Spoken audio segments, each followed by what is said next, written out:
sexual drought. Are you going through one now, a sexual drought? Maybe you've been through them in the past. Maybe you're going through one now. Maybe it's lasted months or years, but it's a sexual drought would be where one or maybe both partners don't want sex. Maybe it's don't want, maybe it's just haven't had for whatever reason. And I will say that almost certainly one of you is far more aware of this than the other.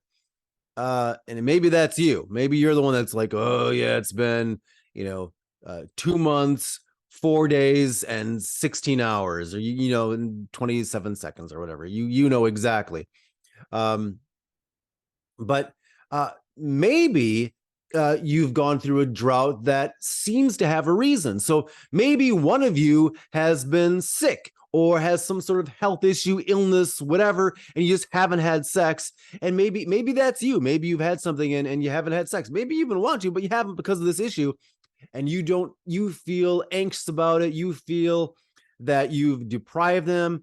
Maybe you're the lower sex drive partner and they're like, oh man, they want it all the time. And now we haven't had it at all because I felt this way. And maybe part of you feels kind of guilty because you kind of like that you didn't have to have it. But maybe, and you'd know this if you talked to them about this, maybe they haven't even noticed. Maybe it's the higher sex drive partner and they haven't even noticed because you've been sick and they're with you. It's like, boom, they're right there with you on this illness. And they don't want to have, sex with you when you're sick. They feel for you. They empathize with you. They don't care. Maybe they normally would want it every day or multiple times a day, and it's been weeks or months, and it maybe it really doesn't matter to them, or maybe it sort of does, but they totally understand. So it doesn't as much as it normally would if you just didn't have sex for that length of time. So check in, make a point of checking in if there's any kind of drought in the sex. You might want to think of sex as like food for your relationship.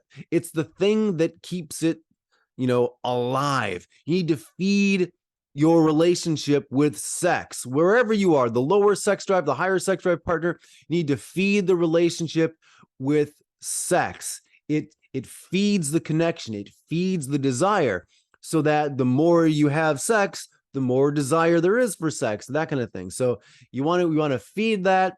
You want to keep checking in. You want to have those talks, multiple talks, and just be on the same page so that you don't have these droughts. Or when you do, you both know why.